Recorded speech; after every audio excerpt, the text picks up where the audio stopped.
Good morning to all. आज का lecture हम लोग अब अपना स्टार्ट करते हैं। आज हमें कहाँ से कंटिन्यू करना था? सॉयल प्लास्टिसिटी से, है ना। तो सबसे पहले तो जानते हैं कि प्लास्टिसिटी होती क्या है ना। तो देखिए, प्लास्टिसिटी सभी लोगों ने सॉयल की देखी होगी और बहुत लोगों ने इसको किया भी होगा, आजमाया भी होगा। जैसे गांव में क्या होता है, पहले एक बार मैं स्टेटमेंट पढ़ता हूँ, है ना, उसके बाद समझाऊंगा। The property which enables the clay or soil to take up water to form a mass that can be deformed into any desirable shape and to maintain the shape after the deformation pressure is removed। इसका मतलब क्या हुआ कि है ना, soil में इतना पानी हो कि आप उसको किसी डिजायरेबल शेप में कन्वर्ट कर दे। जैसे कि अच्छा कि बहुत लोगों ने ऐसा दिया देखा है, जो मिट्टी का दिया होता है ना, दिवाली में जलाते हैं मिट्टी का दिया। तो वो क्या होता है, किससे बनता है? किससे बनता है? मिट्टी, है ना। तो एक बात बताओ, अगर मैं आपको सैंड दे दूं, है ना, जो सैंड होती है, रेत होती है, तो उससे दिया बना देंगे? नहीं संभव, है ना। तो इसका मतलब क्या हुआ कि अगर किसी सॉइल को प्लास्टिक बिहेवियर करना है तो उसमें मिनिमम कितना परसेंट क्ले होना चाहिए? मोर देन 15% क्ले होना चाहिए। एक चीज तो ये फैक्ट है जो आपको याद रखना है ना। तो soil plasticity, soil plastic behaviour show करे, सॉयल प्लास्टिसिटी हो सॉयल में, इसके लिए मिनिमम कितना परसेंट क्ले होना चाहिए? 15% से क्ले ज्यादा ही होना चाहिए। ठीक है, एक चीज। दूसरी चीज, अब जैसे आपने दिया देखा होगा, है ना, तो उसमें क्या करते हैं, मिट्टी को डिजायरेबल शेप में कन्वर्ट करते हैं ना। डिजायरेबल का मतलब क्या हुआ कि जिस तरह हम चाह रहे हैं ना, जो हमारी इच्छा है, जिस रूप में हम उसको बनाना चाह रहे हैं, है ना। जैसे आपने मूर्ति देखी होगी, मिट्टी की मूर्ति आती है ना, तो वो भी क्या होता है, वो भी डिजायरेबल शेप में कन्वर्ट होता है। अगर आपसे कोई कहे सैंड से मिट्टी बना दीजिए तो पॉसिबल नहीं है ना। तो वो सॉयल का क्या होता है, प्लास्टिक बिहेवियर होता है, जिससे कि सॉयल किसी डिजायरेबल शेप में चेंज हो जाती है ना। और एक चीज, यहीं तक नहीं कि सिर्फ चेंज हो जाए, आप जब उसका डिफॉर्मेशन प्रेशर रिमूव करें, भाई जब उसको किसी चीज, अच्छा एक सिंपल सी बात बताइए, मूर्ति वगैरह छोड़ दीजिए, मिट्टी है, मिट्टी का आपको गोला बनाना है तो मिट्टी में पानी होगा, है ना, और जिसमें 15% क्ले रहेगा उसी का बनेगा मिनिमम, नहीं तो बनेगा ही नहीं। तो जब आप उसको बनाएं तो एक तो गोला बन गया। अब ऐसा नहीं हो कि जैसे आपने हाथ हटाया, प्रेशर अपना रिमूव किया, फोर्स अपना रिमूव किया, तैसे वो बिखर गया, ऐसा नहीं। आप जब प्रेशर हटाएं तो वो बना रहे, है ना। हो सकता है जिस सॉइल में 15% से कम क्ले हो, या मतलब 15% नहीं, 2 ही 4% क्ले हो, उसका भी आपका गोला बने। लेकिन हो सकता है कि जैसे ही आप रिमूव करें प्रेशर, तैसे वो क्या हो जाए, बिखर जाए या टूट जाए, है ना। तो यही लिखा है यहाँ पे कि the property which enables the clay और सॉयल, है ना, जो soil to take up water, water लेगा, है ना, to form a mass that can be deformed into one any desirable shape, मतलब जैसा हम चाह रहे हैं, ठीक है, and to maintain shape after the deformation pressure is removed. तो इसे क्या बोलते हैं, सॉयल प्लास्टिसिटी बोलते हैं, है ना। अब समझ में आया? जैसे एक चीज मैंने बोला कि डिफॉर्मेशन प्रेशर रिमूव कर लेंगे तो वो दूसरे में चेंज हो जाएगा। जैसे आप अभी देखा होगा रबड़, है ना, रबड़ तो सभी लोगों ने देखा ना, जो प्लास्टिक आता है, रबड़ नहीं देखा है तब। तो उसको जैसे आप ऐसे खींचते हैं ना, तो फिर जब उसको हटा देते हैं, मतलब जैसे ही आपने प्रेशर छोड़ा तो वो फिर क्या होता है, अपनी जगह पे पहुंच जाता है ना।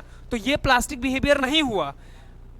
हाँ, ये क्या हुआ, गुड, ठीक है। तो मतलब प्लास्टिसिटी का मतलब ये हुआ सॉयल के केस में कि जब आप डिफॉर्मेशन प्रेशर रिमूव करें, जब अपना फोर्स हटाएं, जब अपना बल हटाएं, तो वो उसी शेप में मेंटेन रहे, है ना। तो एक तो आपके डिफिनीशन से डायरेक्ट सवाल आ जाता है। दूसरा आता है कि मोर देन 15% के लिए, जिसमें होगा, ये बहुत बार पूछा गया कि सॉयल प्लास्टिसिटी में मिनिमम कितना परसेंट के लिए होना चाहिए, तो 15% से ऊपर होना चाहिए, ठीक है। एक चीज, अच्छा कुछ इंडाइसेस होते हैं प्लास्टिसिटी से, इंडाइसेस से भी क्वेश्चंस आते हैं, है ना। तो सबसे पहले है लोअर प्लास्टिक लिमिट। अच्छा, लोअर प्लास्टिक लिमिट को क्या बोलते हैं, सिंपली प्लास्टिक लिमिट ही बोलते हैं। अभी नेक्स्ट स्लाइड में क्या है, अपर प्लास्टिक लिमिट है। तो अपर प्लास्टिक लिमिट का दूसरा भी नाम है, क्या है, कोई बताएगा? गुड, लिक्विड लिमिट, ठीक है। तो लोअर प्लास्टिक लिमिट को सिंपली प्लास्टिक लिमिट बोलते हैं, अपर प्लास्टिक लिमिट को क्या बोलते हैं, लिक्विड लिमिट बोलते। तुम शामली क्लास में थे क्या उस दिन जब मैं पढ़ा रहा था ना? था भी ना, ठीक है। तो कोई बात नहीं, अच्छी बात है, उसने पढ़ा तो कम से कम। बहुत तो होते हैं मैं पढ़ाता जाता हूँ, रिवीजन ही नहीं करके आते हैं, वो गलत बात है ना। तो लोअर प्लास्टिक लिमिट, या जिसे simply we can say plastic limit, और अपर प्लास्टिक लिमिट को भी नेक्स्ट स्लाइड में तो उसको लिक्विड लिमिट बोलते हैं, तो इस बात को ध्यान रखिएगा, ठीक है। तो लोअर प्लास्टिक, देखिए लोअर का मतलब क्या हुआ कि वो लोएस्ट मॉइस्चर जहां पे स्ट्रक्चर चेंज हो, जहां पे प्लास्टिसिटी शो हो, नाम से क्लियर है, तो वही बात लिखी है, the lowest moisture content at which a soil can be डीफॉर्म्ड without cracking. मतलब लोअर प्लास्टिक लिमिट नाम से क्लियर है कि वो मिनिमम मॉइस्चर, वो कम से कम पानी उस सॉइल में, जिससे कि वो आपका डिजायरेबल शेप में कन्वर्ट हो जाए बिना किसी क्रैकिंग के। क्रैकिंग का तो मतलब समझ रहे ना, क्रैक्स आ जाना, है ना, बीच बीच में। तो लोअर प्लास्टिक लिमिट या सिंपली प्लास्टिक लिमिट का मतलब क्या हुआ कि वो कम से कम पानी, वो लोएस्ट मॉइस्चर जिसपे आपका डिजायरेबल शेप मिल जाए, तो उसे क्या बोलते हैं, लोअर प्लास्टिक लिमिट बोलते हैं, ठीक है।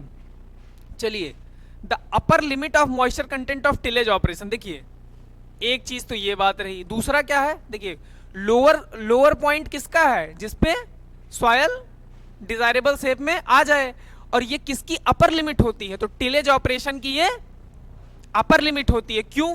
क्योंकि इसके ऊपर जब आप पानी बढ़ाएंगे, देखिए एक चीज होती है फील्ड कैपेसिटी, है ना, जब इरिगेशन पढ़ाऊंगा तो उसमें बताऊंगा अच्छे से फील्ड कैपेसिटी क्या होती है। किसी को पता है फील्ड कैपेसिटी क्या होती है? बहुत सुना होगा। नहीं नहीं बोलिए, हाँ बताओ, व्हाट इज फील्ड कैपेसिटी, मुझे मतलब बताना।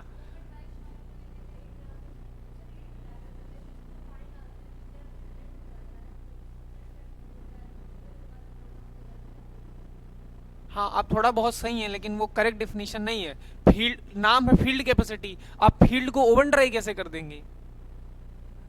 सॉयल, कोई फील्ड के टर्म में बताओ, फील्ड कैपेसिटी का मतलब फील्ड के टर्म में, खेत के संबंधित बताओ।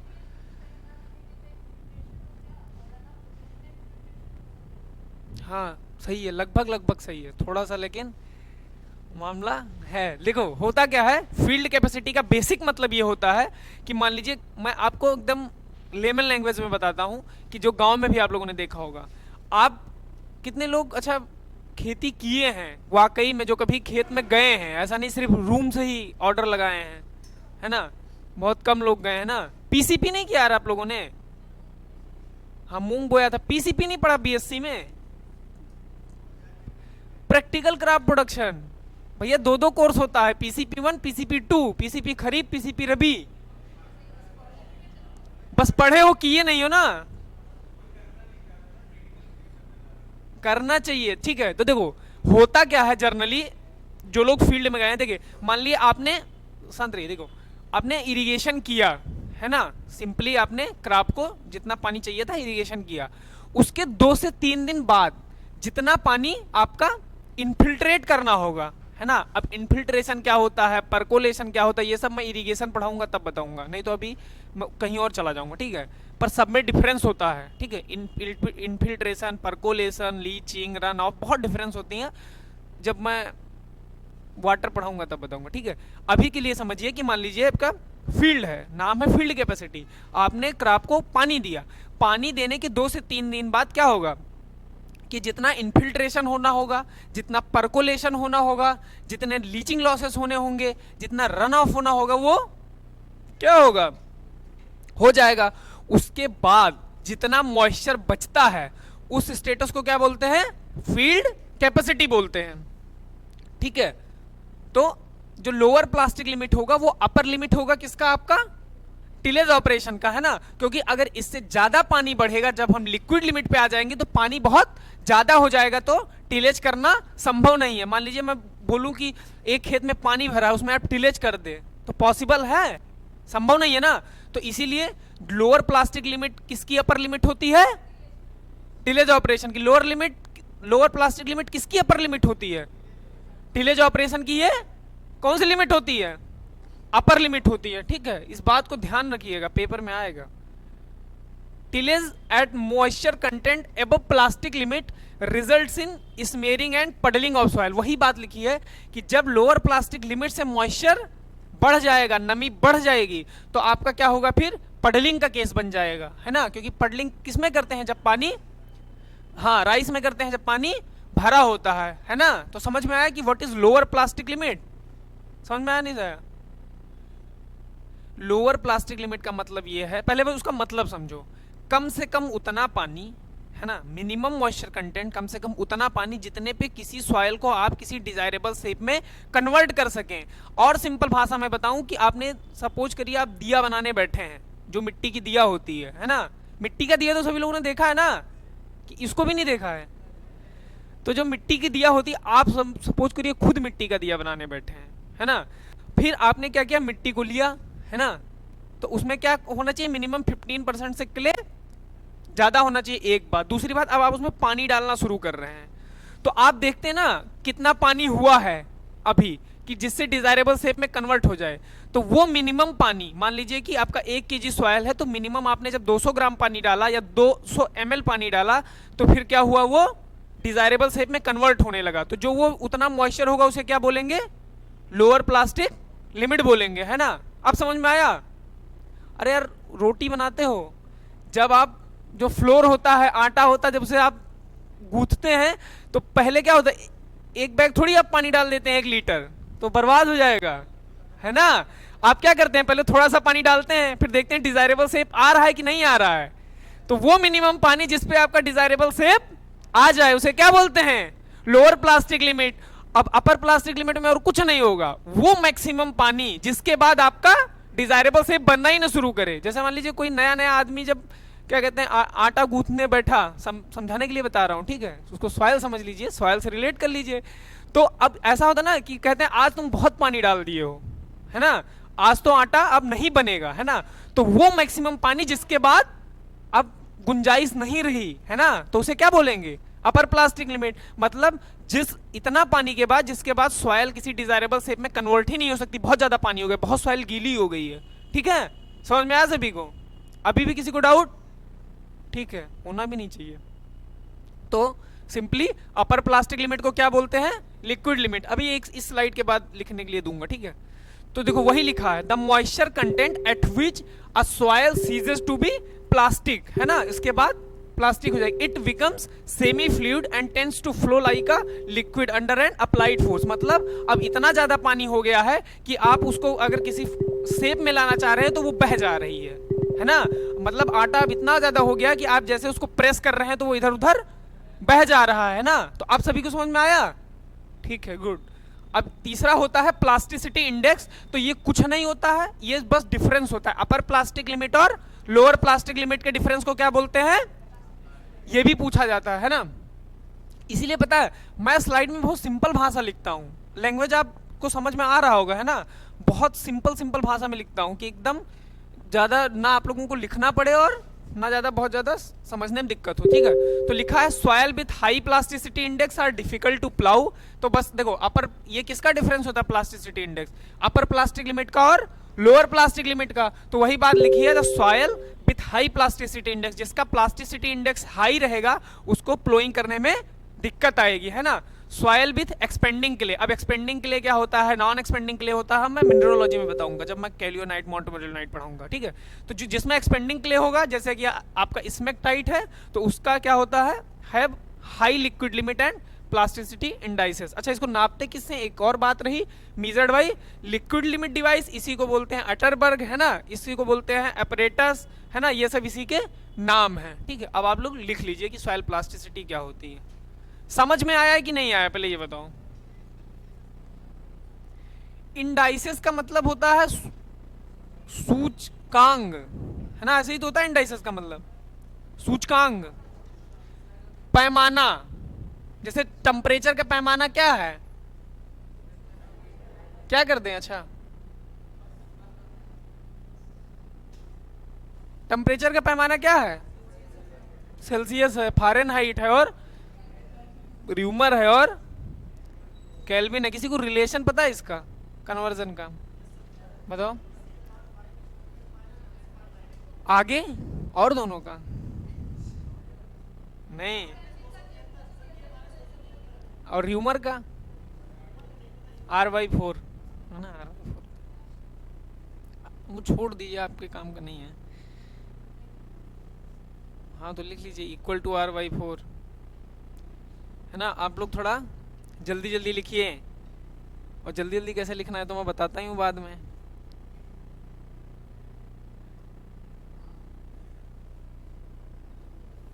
लिखिए।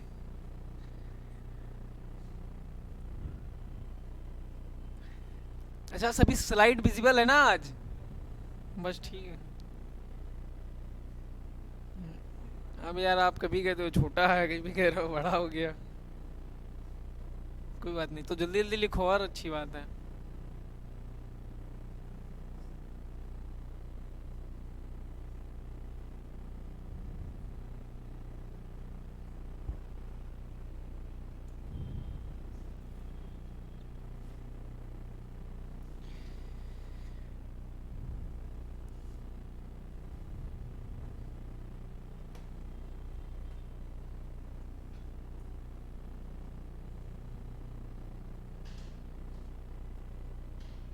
हो गया।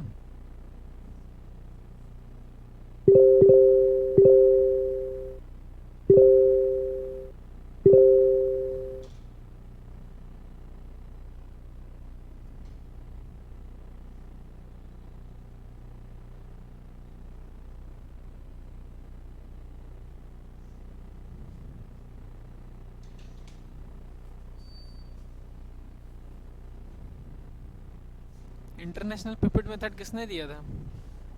International pipette method. गुड। और हाइड्रोमीटर मेथड? हाँ कोई बात नहीं, प्रोनाउंसिएशन में दिक्कत है तो कोई दिक्कत नहीं है। हाँ गुड। टेक्सचर ट्रायंगल किसने दिया था?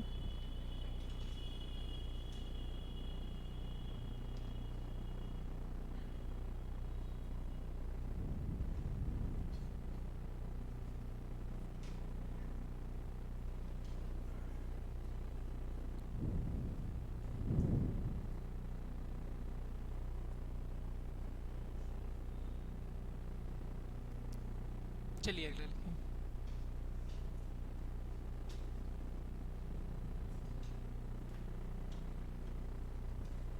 अच्छा, किसी को तो फील्ड कैपेसिटी किसने दिया था, टर्म किसने दिया था, किसी को पता है? एक साइंटिस्ट थे इजरालिन एंड वेस्ट।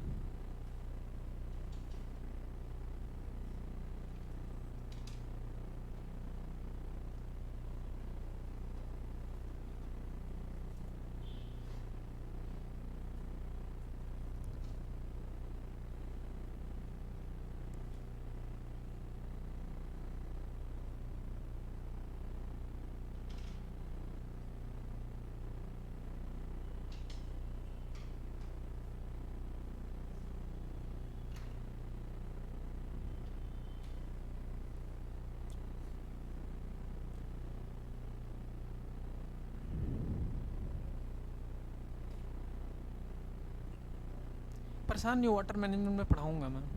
इजराइलिन एंड वेस्ट कितने भी फील्ड कैपेसिटी आती है, चलो सब पढ़ाऊंगा तब पूछूंगा।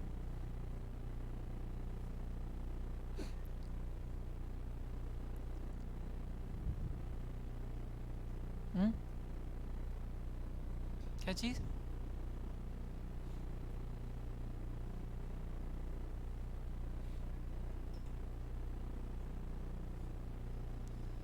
एक हेक्टेयर सेंटीमीटर में कितने लीटर होते हैं?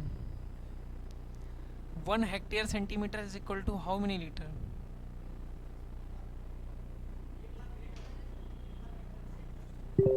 एक लाख लीटर ना।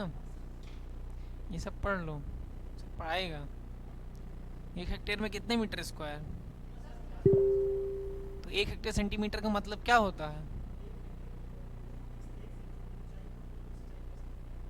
कर नहीं सकते हैं, जितना पानी होगा उसके वॉल्यूम को बोलते हैं।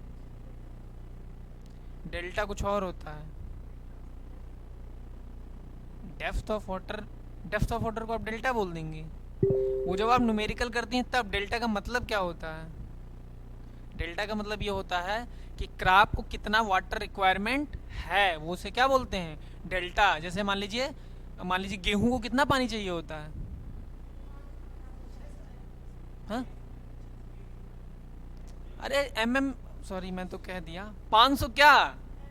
हाँ तो मतलब कहीं 600 मिलता है 650, तो सिंपली वी कैन से 500 से 700 mm, तो वो उस क्राफ्ट का क्या हुआ, डेल्टा हुआ।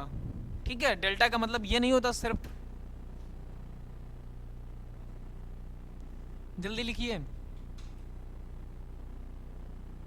जितना आप लोग जल्दी लिखेंगे उतना मैं क्वेश्चन कम पूछूंगा, नहीं बीच बीच में मैं पुरानी क्लास का पूछता रहूंगा। ठीक है,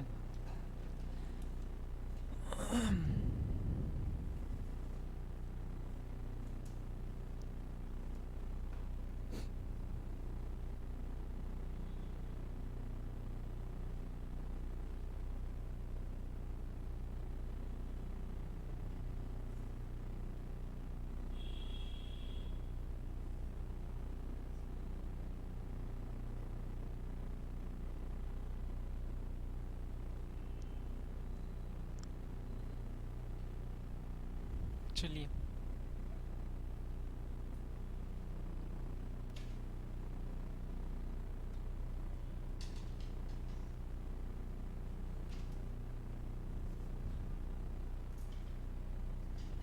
हो गया। अब लिखो अपर प्लास्टिक लिमिट। अपर प्लास्टिक लिमिट वैसे शॉर्ट फॉर्म में लिख लो ना, ये लिख लो अपर प्लास्टिक लिमिट, या लिक्विड लिमिट LL लिख लो, ऐसे शॉर्ट फॉर्म लिखो।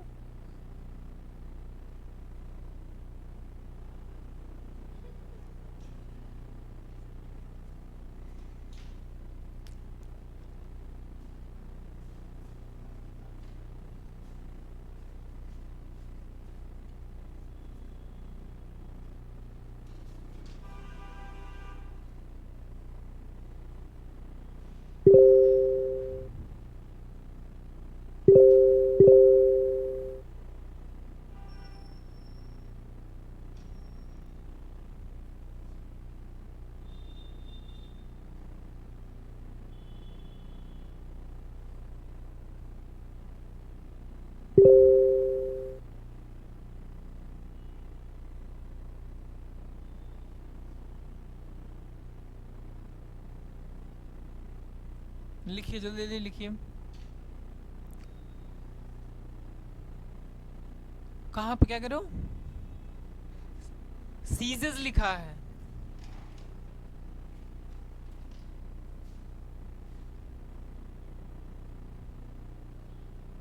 Soil ceases to be plastic का मतलब यह है कि सॉयल उस कंडीशन तक पहुंच गई है ना, उतना पानी उसमें हो गया है, मतलब पानी बहुत ज्यादा हो गया है।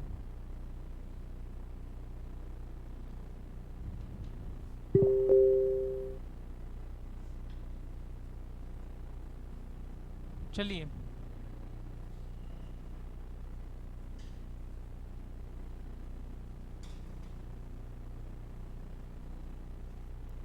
तो आप लोग 5 पेन यूज करते हैं, हेडिंग लाल से, सब हेडिंग ग्रीन से, फिर मेन कंटेंट ब्लू से, फिर अगली हेडिंग ब्लैक से, तो कहाँ से जल्दी होगा। पढ़ना ही तो है, खुद ही तो पढ़ना है। 5 5 पेन भाई तुम लाते हो, एक पेन से लिखो, खुद तो पढ़ना है, लिखो चलो।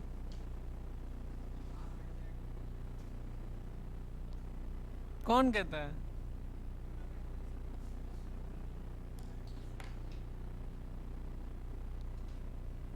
अच्छा नोट्स बनाने से अगर पढ़ाई हो जाती है तो जो प्रिंटेड नोट्स आते हैं ना, जो टाइप करता है, हाँ हाँ भैया,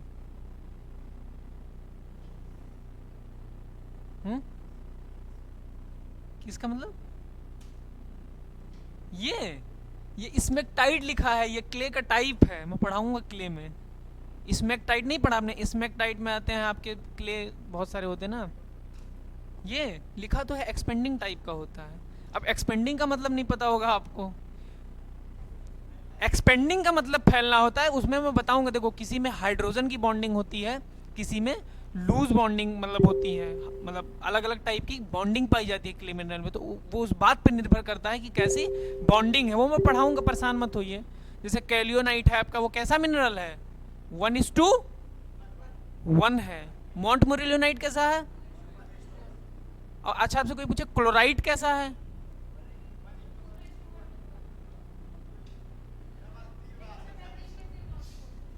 तीन बार तो है, लेकिन तीन बार क्या है? 2:1:1। अच्छा उसका 1 एक्स्ट्रा क्यों करते हैं? ब्रूसाइट की एक एक्स्ट्रा लेयर आ जाती है। पढ़ाऊंगा मिनरलोजी में, अच्छे से पढ़ाऊंगा, हैरान मत होइए। सिलेबस आपका एकदम पूरा कंप्लीट होगा और आपको याद भी कराएंगे। अभी मुझे याद कराने का भी ट्रिक पता है, कैसे याद करते हैं, है ना? पहले से बता देंगे तो गड़बड़ हो जाएगा। आप लिखो जल्दी, पहले सब याद हो जाएगा, परेशान मत होइए। देखिए अभी जैसे जब सॉइल फिजिक्स पढ़ा रहा हूँ, है ना, आप लोग जल्दी जल्दी लिखते नहीं है, इसलिए टाइम लग रहा है अभी। नहीं तो सॉइल फिजिक्स आने वाले दिनों में जब कंप्लीट हो जाएगी तो मैं क्या करूँगा, सॉइल फिजिक्स के जितने क्वेश्चन बनते हैं, है ना, वो आपके साथ 1 घंटा यहाँ पे डिस्कस कर लेंगे, है ना, बस हो जाएगा। एक मैं ले लूँगा 1-2 घंटे की मैराथन क्लास, है ना, हो जाएगा, परेशान मत होइए। चलिए, हो गया सबका ना?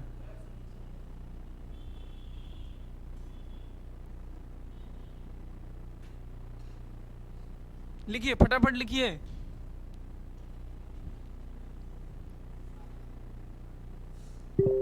हैबिट पड़ेगी। अभी आप एमएससी में एडमिशन लोगे, प्रोफेसर बोलेंगे तो लिख ही नहीं पाओगे। फिर मैं वहां के लिए भी आपको तैयार कर रहा हूँ ना। बोलते हैं भैया, आप नहीं लिख पाओगे, बहुत तेज बोलते हैं वो, और आधा तो क्लियर ही नहीं होगा, है ना। यार मोबाइल की रिकॉर्डिंग मोबाइल में ही रह जाती है, हाँ? ये सब हम लोग ऑफ द कैमरा बात करेंगे। हाँ, ये सब बिल्कुल रेस्ट्रिक्टेड रहता है। नहीं, अरे तुम पूरा ऑपरेटिंग सिस्टम ही लिए जाओ, कोई दिक्कत नहीं है। ठीक है, चलिए।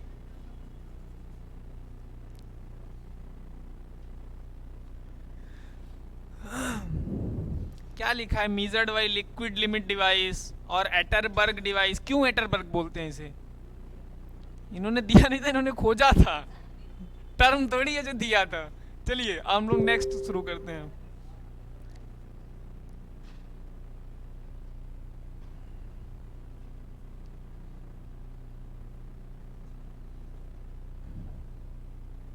अब हम लोग अपना कौन सा, हाँ, सवाल 3 नंबर ना। चलिए, अब आपके साथ, इसके साथ आप फैमिलियर भी होंगे इस टर्म के साथ।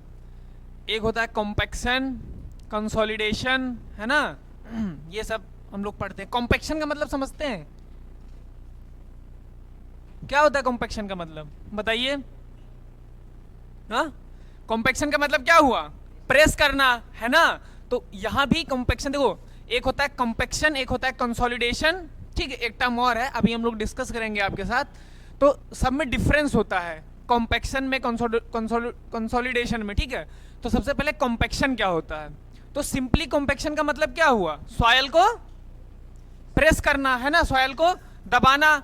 तो जब आप सॉइल को दबाएंगे या कंप्रेस करेंगे तो उसमें क्या होगा? तो उसमें देखिए, सॉइल में क्या होता है? एक माइक्रोपोर होता है, एक माइक्रोपोर होता है। तो माइक्रोपोर में क्या होता है? MA में क्या होता है? एयर होता है। MA में क्या होगा? एयर होगा। और माइक्रो में क्या होगा? वाटर होगा। तो जब आप सॉइल को दबाएंगे तो पोर में से क्या होगा? जो एयर होगी वो क्या होगी? रिमूव होगी। तो जब एयर रिमूव होगी तो उसे क्या बोलते हैं? कॉम्पैक्शन बोलते हैं, है ना। तो वही बात लिखी है और कुछ नहीं जो आप बोल रहे हैं। A process by which soil particle are artificially rearranged and packed together into a closer state. थोड़ा सा साइंटिफिक लैंग्वेज लिखी है, लेकिन मतलब वही है कि जब आप सॉइल को कंप्रेस करेंगे तो क्या होगा? आपस में पास पास में आएंगी, है ना। तो together into a closer state by mechanical means. Mechanical means का मतलब जब आप प्रेस कर रहे हो to reduce the total porosity. और पोरोसिटी में क्या होगी? कमी होगी, क्योंकि जो आपके पोर्स होंगे वो क्या होंगे? धीरे धीरे बंद होंगे, जब सॉइल को दबाएंगे तो बंद होंगे ना, तो reduce the total porosity particularly, और मेनली क्या होगा, एयर फिल्ड पोरोसिटी। और एयर कौन से पोर में होते हैं, और माइक्रोपोर की साइज क्या होती है, 0. देखो कोई 0 लगा रहा है, फिर मोर देन 0.06 या 0. ठीक है, आप पढ़ते हैं फिर, मतलब है, ठीक है। तो कॉम्पैक्शन में क्या होगा, सिंपली सॉइल को आप प्रेस करेंगे, दबाएंगे, वो क्या होंगी, सॉइल पास में आएंगी, फिर क्या होगा, एयर उसका निकलेगा और एयर फील्ड पोरोसिटी कम होगी, या जो माइक्रोपोर होंगे वो रिड्यूस होंगे, तो आपकी पोरोसिटी क्या होगी, कम होगी, ठीक है। Decrease in the volume and दस इंक्रीज द बल्क डेंसिटी। अच्छा, सॉइल को कंप्रेस करेंगे तो बल्क डेंसिटी घटेगी कि बढ़ेगी, हाँ ठीक है, तो बल्क डेंसिटी आपकी इंक्रीज होंगी, है ना। अच्छा, एक चीज अब बताओ मुझे, सॉइल कंप्रेसेबल नेचर की नहीं होती है, सॉइल इनकंप्रेसेबल नेचर की होती है। मतलब ऐसा नहीं कि आप सॉइल को दबा दिए तो एयर वेयर तो निकल जाएगा, लेकिन सॉइल नहीं मतलब वो होगी, है ना, पार्टिकल्स तो वैसे ही रहेंगे। तो वो बात लिखी है कि because of incompressible nature of soil particles and high internal friction, उसमें क्या होता है, इंटरनल फ्रिक्शन बहुत ज्यादा होता है। पिछली क्लास में मैंने क्या बोला था कि सॉइल पार्टिकल्स का जेटा पोटेंशियल हाई होता है, लो होता है, हाई होता है, अभी कल ही पढ़ाया हूं, ठीक है। तो चूंकि उनका जेटा पोटेंशियल ज्यादा होता है, इसलिए वो पास आते हैं कि नहीं आते हैं, नहीं आते हैं, इसलिए उसमें फ्रिक्शन होता है। तो वही बात यहाँ पे फिर से लिखी है कि high internal friction dry soil can not be compacted. अच्छा, एक चीज मुझे बताओ, मैं आपको दूं सैंड, ठीक है, एक तो पता है आप लोग एक काम करिएगा, कहाँ रहते हैं, हॉस्टल पे नहीं, मतलब आसपास में कहीं फील्ड है, हाँ, आप लोग थोड़ा सा कभी सीएसए की तरफ आइए, है ना, या चलिए मैं खुद ले आऊंगा, है ना, मैं फील्ड में, उसमें से एक जगह से आप लोग थोड़ा सा सैंड ले आइए और थोड़ा सा कहीं से क्ले ले आइए, तो यहाँ रख दीजिए, पूरी सॉइल साइंस उसी पे घूमेगी। ठीक है, नहीं तो मैं ले आऊंगा अपनी फील्ड से, हाँ ठीक है, मैं अपनी फील्ड से ले आऊंगा, ठीक है। तो ड्राई सॉइल भी कंपैक्टेड टू हाई डेंसिटी। देखो एक चीज बताओ मुझे, आपको अब सोचिए, ड्राई सॉइल है, एकदम सूखी सॉइल है ना, एक बूंद पानी नहीं उसमें, क्या आप उसको कंप्रेस कर पाएंगे, क्या उसको आप कॉम्पैक्ट कर पाएंगे? आप जैसे प्रेस करेंगे तो मिट्टी इधर भुरभुर आ जाएगी। या मैं सिंपल और एग्जांपल दूं, आप फ्लोर ले लीजिए, आटा, आटा तो सभी लोग गूंथे होंगे, ये मत बोलना कि नहीं गूंथा हूं, ठीक है, इतना दिन से बाहर रह रहे हो तो पक्का खाना खाना बनाना कितने लोगों को आता है? आप लोगों को खाना बनाना नहीं आता, और आप लोगों को नहीं आता? अरे यार, इतना अच्छा वर्क है खाना बनाना, कितना मजा आता है खाना बनाने में, है ना। तो जो आपका फ्लोर है, जो आपका आटा है, सिंपली सुनिए, देखो समझाने के लिए बता रहा हूं, ठीक है, जो आपका आटा है, मैं बोलूं आटा को आप कॉम्पैक्ट कर दीजिए, क्या संभव है उसे कॉम्पैक्ट करना? आप ऐसे प्रेस करेंगे ऊपर से उड़ जाएगा। उसको कंप्रेस करने के लिए क्या जरूरी है, उसमें मॉइस्चर ऐड करिए, तभी तो कॉम्पैक्ट होगा। तो पहली चीज क्या हुआ कि ड्राई सॉइल कॉम्पैक्ट नहीं हो सकती। आपसे कोई पूछे कि ड्राई सॉइल को कॉम्पैक्ट कर सकते हैं, नहीं कर सकते हैं, नेवर, ठीक है। तो कॉम्पैक्टेड टू हाई डेंसिटी। तो अब एक बात हुई कि आप ड्राई सॉइल को कॉम्पैक्ट नहीं कर सकते हैं। कॉम्पैक्ट करना है तो क्या होगा, पानी डालिए। तो मान लीजिए आप इतना सॉइल लिया है आपने, अब उसको कॉम्पैक्ट करना है, आप उसमें ड्रॉप बाय ड्रॉप मॉइस्चर डालते जाइए। पहले एक बार स्टेटमेंट पढ़ दे, तब समझ में आएगा। The critical limit beyond which further addition of water does not increase compaction is called Proctor moisture content. करीब हर बार पूछा जाता है कि what is Proctor moisture content. Proctor moisture content क्या होता है, बहुत बार पूछा गया है, तो आप मतलब समझिए। तो देखिए मैंने क्या बोला, आपने क्या बताया अभी कि कॉम्पैक्ट ड्राई सॉइल को हम कॉम्पैक्ट नहीं कर सकते हैं, एक चीज। अब क्या हुआ, आप उसमें बूंद बूंद पानी डालिए, ऐसा नहीं कि एक साथ ही डाल दिया तो पत्ते नहीं चलेगा, ठीक है, आप ड्रॉप बाय ड्रॉप पानी डालिए, ठीक है। तो क्या होगा, सॉइल क्या होगी, कॉम्पैक्ट होगी ना, फिर आप सॉइल को कॉम्पैक्ट कर पाएंगे, है ना। अब मुझे एक बात बताओ, क्या आप हमेशा पानी डालते रहेंगे और कॉम्पैक्टनेस बढ़ती जाएगी, या संभव है? एक लिमिट तक। तो जो वो लिमिट है, उस लिमिट को क्या बोलते हैं, प्रॉक्टर मॉइस्चर कंटेंट बोलते हैं, है ना। अब तो नहीं भूलोगे ना, क्योंकि आप ही लोगों ने बताया कि एक लिमिट तक उसमें कॉम्पैक्शन बढ़ेगा, उसके बाद कॉम्पैक्शन नहीं बढ़ेगा। क्यों? उसके बाद सॉइल बहने लगेगी, कॉम्पैक्ट होने की जगह सॉइल लूज हो जाएगी। तो उस वो क्रिटिकल मॉइस्चर कंटेंट जिस पे मैक्सिमम कॉम्पैक्शन ऑब्जर्व होगा, उसे क्या बोलेंगे? Proctor moisture content. आप फ्लोर के केस से और समझ लीजिए, अगर किसी को नहीं समझ में आया, जब आप आटा गूंथते हैं तो उसमें आप स्टार्टिंग में क्या होता है, थोड़ा पानी डालते हैं, फिर उसको मतलब इकट्ठा करते हैं ना, मुझे एक्सपीरियंस है इसलिए बता रहा हूँ। फिर क्या होगा, आप थोड़ा सा और पानी डालते हैं, है ना। पर एक लिमिट के बाद क्या कहते हैं कि अब आटा बन गया है, अब इसमें पानी डालने की आवश्यकता नहीं है। उससे ज्यादा मतलब उसको कॉम्पैक्टनेस समझ लीजिए, उसे होता नहीं है वो कॉम्पैक्टनेस, लेकिन आप समझने के लिए समझ लीजिए, ठीक है। तो कॉम्पैक्ट होगा, है ना। पर एक टाइम के बाद क्या होगा, आप पानी डालेंगे तो आटा बहने लगेगा, है ना। तो वो क्रिटिकल मॉइस्चर कंटेंट जिसपे आपका मैक्सिमम मतलब जिसके बाद आपका कॉम्पैक्शन ना हो, उसे क्या बोलते हैं? प्रॉक्टर मॉइस्चर कंटेंट बोलते हैं, ठीक है। एक चीज होती है प्लाउ सॉइल, तो compacted layer found at the bottom of the zone of ploughing tillage. देखो होता क्या है, जैसे मान लीजिए ये आपका फील्ड है, अब मान लीजिए आपका रोटावेटर सभी ने देखा होगा, रोटावेटर तो देखा है ना, रोटावेटर देखा आप लोगों ने? नहीं देखा? रोटावेटर नहीं देखा? बाप रे। अच्छा, ट्रैक्टर कितने लोगों ने देखा है? आपने ट्रैक्टर भी नहीं देखा? ठीक है। तो एक इंप्लीमेंट होता है रोटर जिसे प्लोइंग करते हैं, उसमें क्या होता है, प्लोइंग और प्लैंकिंग एक साथ साथ होता है ना। टिलेज में चलो पढ़ाऊंगा, रोटावेटर भी पढ़ाऊंगा, ठीक है।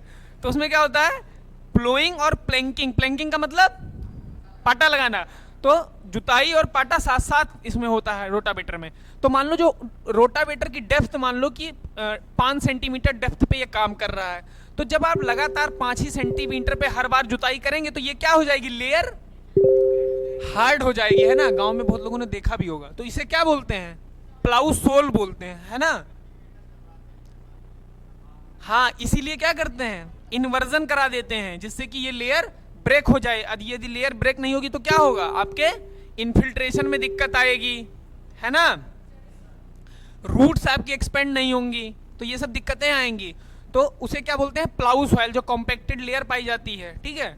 एक चीज, दूसरी बात, अच्छा किसी दिन ये क्वेश्चन किसी बच्चे ने मुझसे पूछा था, है ना, स्टार्टिंग में, कि कैन कॉम्पैक्टेड कॉम्पैक्शन बी बून। इसका मतलब समझे? हाँ बताता हूँ। क्या कॉम्पैक्शन मतलब सिर्फ हार्मफुल है या फायदेमंद भी है? मतलब क्या कॉम्पैक्शन किसी सॉइल के लिए अच्छा साबित हो सकता है? किसी ने मुझसे पूछा था, कौन पूछा था मुझे, फर्स्ट या सेकंड क्लास में किसी ने पूछा था, कि जब मैं कुछ बता रहा था कि सर कॉम्पैक्शन सबके लिए हार्मफुल ही होता है। पता नहीं आपने पूछा? हाँ, अच्छा चलिए छोड़िए। आप आज मुझे बताइए कि जो कॉम्पैक्शन है वो हार्ड लेयर कर देता है, सब कुछ कर देता है, तो क्या कॉम्पैक्शन किसी सॉइल के लिए फायदेमंद भी साबित हो सकता है कि सबके लिए नुकसानदायक ही है? इसका आंसर क्या होगा, यस और नो? यस तो किसके लिए? सभी सॉइल के लिए तो नहीं होगा। किस सॉइल के लिए बून होगा? सलाइन सॉइल, कुछ भी, कोई लॉजिक बताइए, इससे क्या होता है? सैंडी सॉइल के लिए, क्योंकि सैंडी सॉइल के साथ समस्या क्या है, पानी लीच कर जाता है। तो पानी किससे लीच करता है, माइक्रोपोर से, है ना। तो आप जब कॉम्पैक्शन करेंगे तो जो माइक्रोपोर होंगे वो क्या हो जाते हैं, कम हो जाते हैं, तो आपका थोड़ा बहुत पानी सैंड में रुकेगा। सैंड के साथ समस्या क्या है कि उसमें पानी होल्ड नहीं होता, वाटर रिटेंशन कैपेसिटी नहीं पाई जाती है, क्योंकि उसमें नंबर ऑफ माइक्रोपोर ज्यादा होते हैं, पोर साइज लार्ज होता है। तो जब आप कॉम्पैक्शन करेंगे तो पोर साइज क्या होगा, कम हो जाएगा। यदि पोर साइज कम हो गया तो थोड़ा बहुत पानी उसमें भी रुकने लगेगा। तो कैन कॉम्पैक्शन बी बून, तो यस, किसके लिए, सैंडी सॉइल के लिए, है ना। अच्छा इतना पहले लिख लीजिए, चलिए। अच्छा ठीक है, कोई बात नहीं, लिख लीजिए। अच्छा 2 स्लाइड हो गई थी तभी वो कहने लगा। चलिए लिखिए, कॉम्पैक्शन लिखिए। यहां मैं लिख देता हूं एक बार, कॉम्पैक्शन।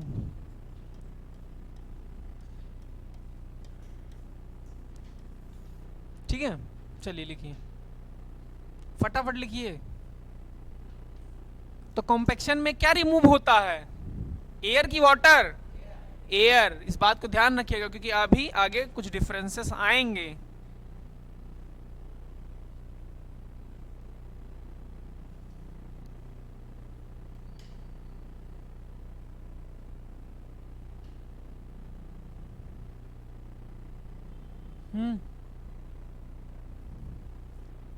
क्या क्या? अच्छा,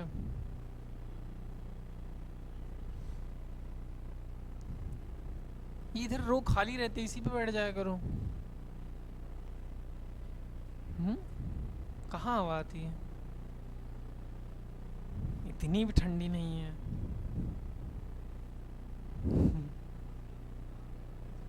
हम्म।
और किसी को कॉम्पैक्शन का प्रैक्टिकल करना होगा ना, तो अभी जाना कहीं फील्ड से, या छुट्टी के बाद आप सीए से आ जाना, मुझे बताना, मैं आपको फील्ड तो कहीं से भी ले लूँ। हैं? अरे यार मुझे फ़ोन कर लेना, और क्या बताएं।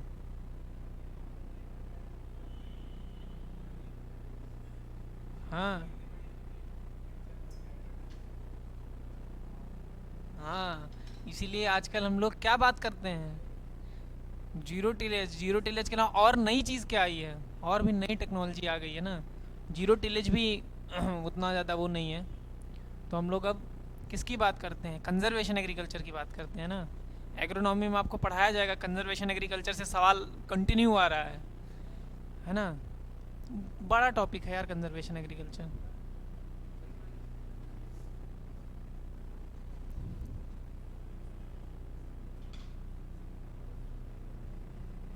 हम्म। यार कंजर्वेशन एग्रीकल्चर ऐसे एक छोटा टॉपिक नहीं है, मैं अच्छे से बता दूंगा, परेशान मत होइए। हाँ,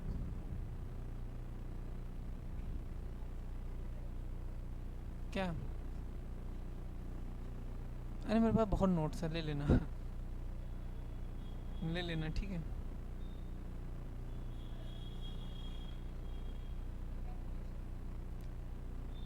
कैलकुलेशन तो एक दिन में सिखा दूंगा, आप हमेशा के लिए कभी भूलेंगे ही नहीं। कैलकुलेशन न्यूमेरिकल एक दिन सुनिए, एक ऐसा करेंगे ना, एक क्लास में न्यूमेरिकल के ले लूंगा, उसमें जितने पॉसिबल न्यूमेरिकल्स आपके एग्जाम में आते हैं वो सब पढ़ा दूंगा।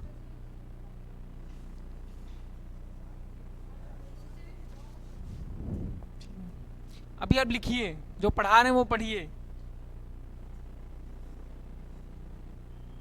अभी टेस्ट होगा ना और किसी के नंबर नहीं आए तो समझ लेना, सारा मेहनत तुम लोग बेकार कर दोगे।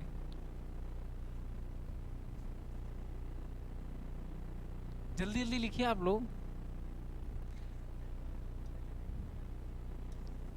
मैं दोनों देखूंगा, ऑल ओवर भी, और ऑल ओवर तो आना ही चाहिए, और मेरे सब्जेक्ट में तो जरूर से आना चाहिए। पिछला का मुझे नहीं पता।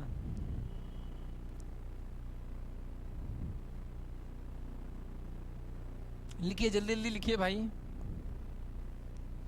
प्रॉक्टर मॉइस्चर कंटेंट कोई भूलेगा नहीं, बहुत बार पूछा जाता है प्रॉक्टर मॉइस्चर कंटेंट। और किसी और मान लो आपको सॉयल नहीं, यार कैसे बोल रहे हो, सॉयल नहीं मिलेगी, जाके ढूंढो, सॉयल भी नहीं मिलेगी, कैसी बात कर रहे हो। एक बार मैं ये बोल सकता हूँ आपको फ्लोर नहीं मिलेगा, आटा नहीं मिलेगा, सॉयल नहीं मिलेगा, कैसी बात कर रहे हो। सीएसए में ही सिर्फ सॉयल है। हाँ, किसका किसका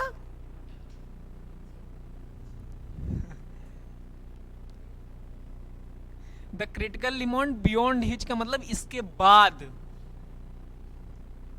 वो बिहाइंड होता है। स्पेलिंग अलग अलग होती है, बिहाइंड की स्पेलिंग क्या होती है? हाँ, वो बिहाइंड होती है, बियॉन्ड होता है। अरे ऐसे कैसे लगा सकते हैं यार, बिहाइंड को बियॉन्ड कैसे लिख दोगे?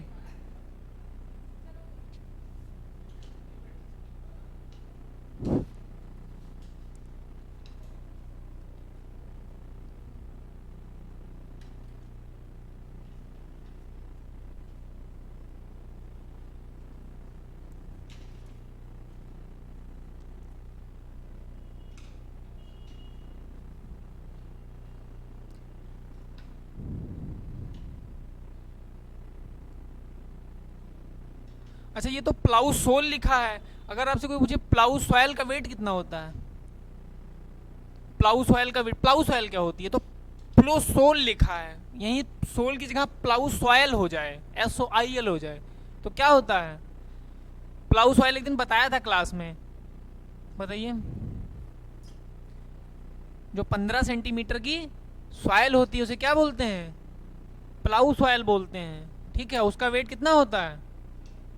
2.24 इंटू 10⁶ kg, है ना। फरोस्लाइस बोलते हैं उसे, हाँ फरोस्लाइस भी बोलते हैं।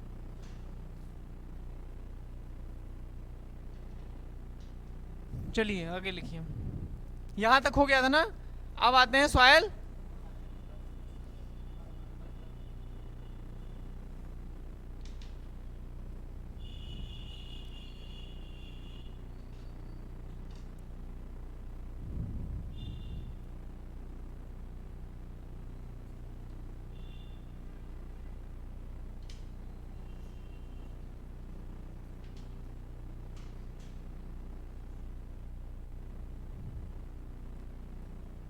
तभी टाइम लगता है जो तुम कर रहे हो।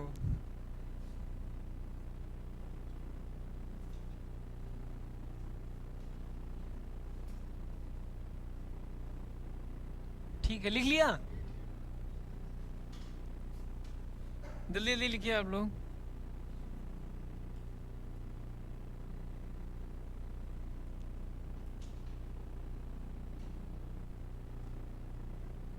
चलिए, अब आता है मतलब सॉयल कंपैक्शन ही कंटिन्यू है।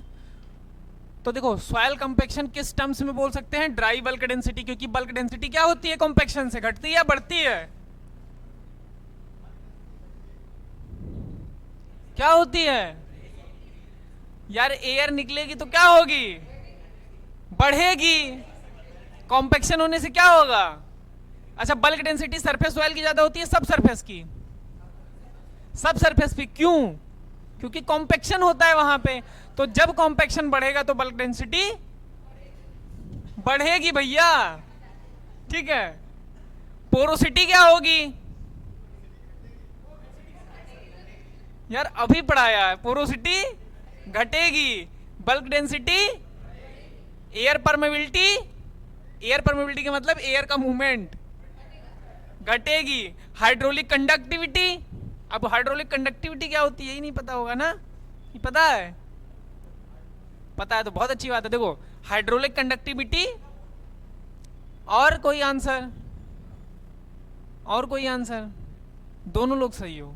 हाइड्रोलिक कंडक्टिविटी घटेगी भी और बढ़ेगी भी, ये इस बात पर डिपेंड करेगा कि वो किस टाइप की सॉयल है।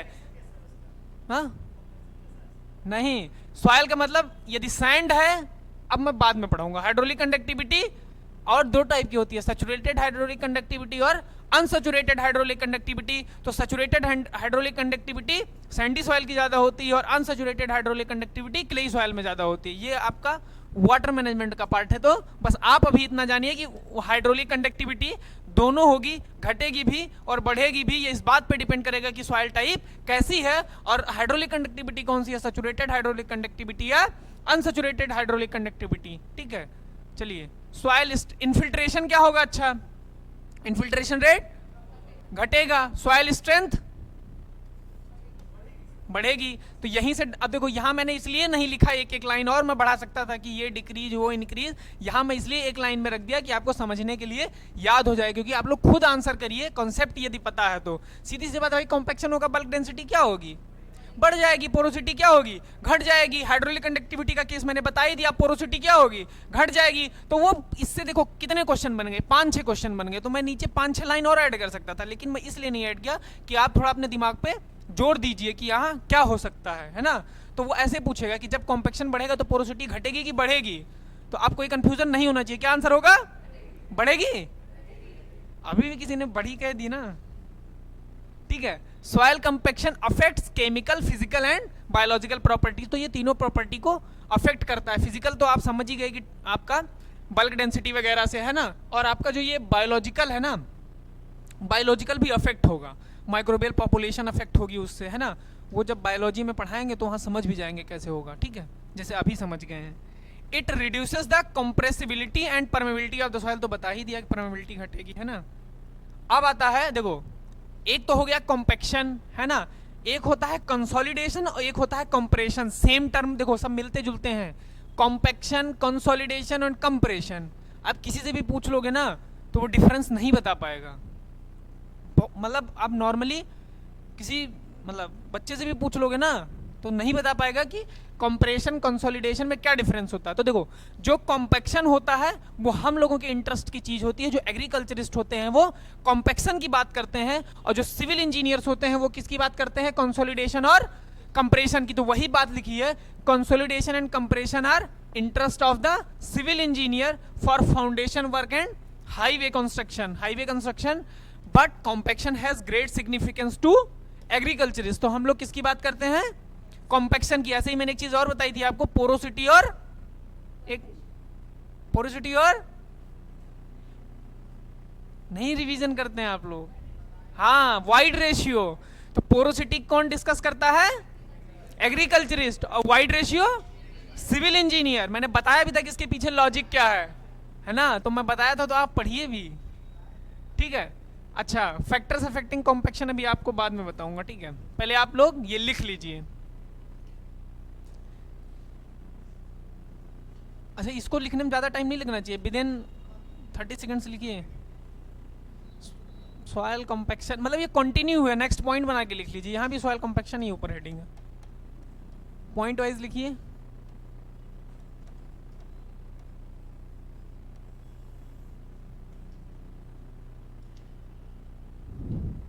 नेक्स्ट पॉइंट कंटिन्यू करिए।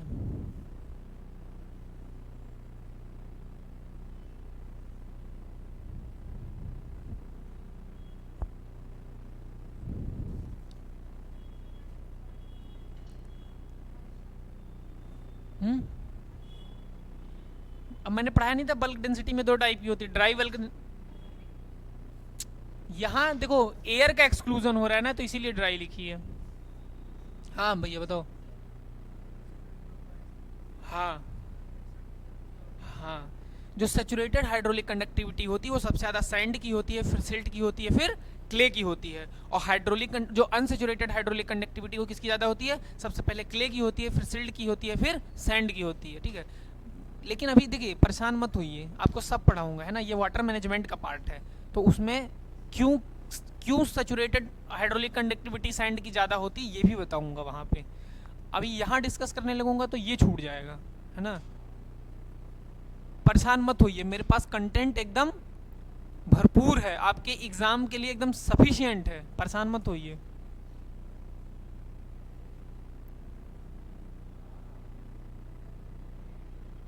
बस आप रिवीजन करते रहिए। ठीक है, आपका एक काम है बस रिवीजन, और आप किसी चीज पे फोकस मत करिए।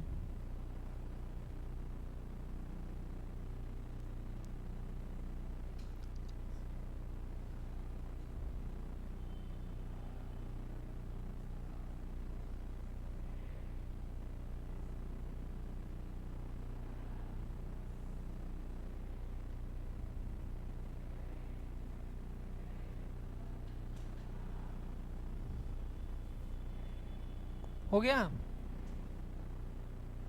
चलिए,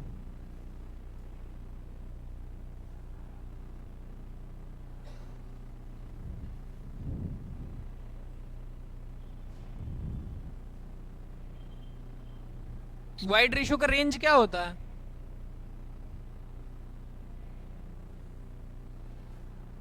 कुछ भी बोलती हैं आप लोग, बताइए क्या होता है वाइड रेशियो का रेंज? क्या बोली हो तुम?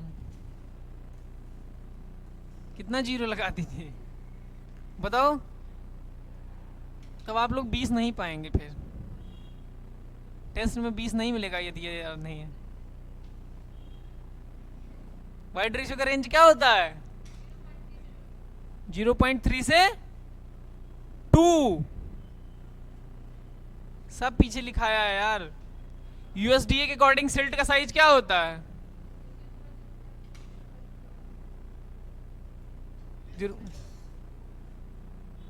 0.05 से 0.002।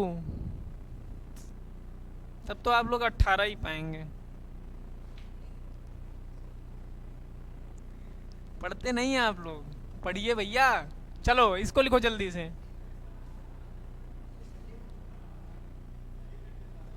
अब जब आपका मैनेजमेंट कराएगा तब होगा। क्या कह रहे हो भाई? हो गया ना?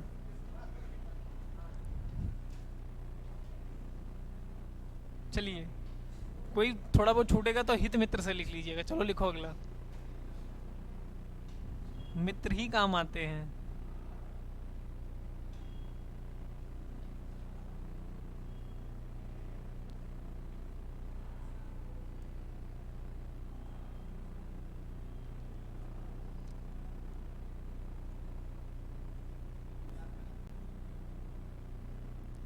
कराएंगे, याद भी कराएंगे, पहले पढ़ा तो लें।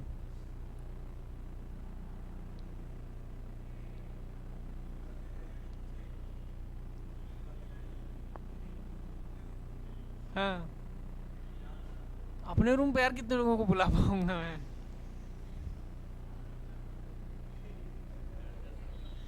वार्डन सर आ गए तो बवाल हो जाएगा। क्या यहाँ पढ़ने आए पढ़ाने आए हैं?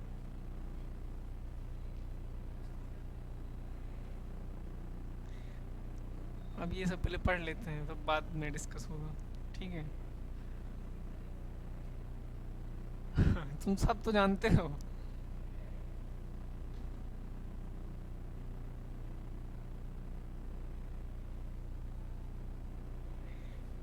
हो गया? हाँ, जल्दी जल्दी लिखो, तभी तो आप प्रोफेसर बोलेंगे तो लिख पाओगे।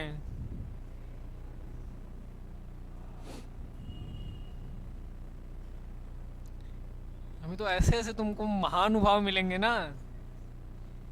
न्यूजीलैंड को पढ़ेंगे न्यूजियालैंड।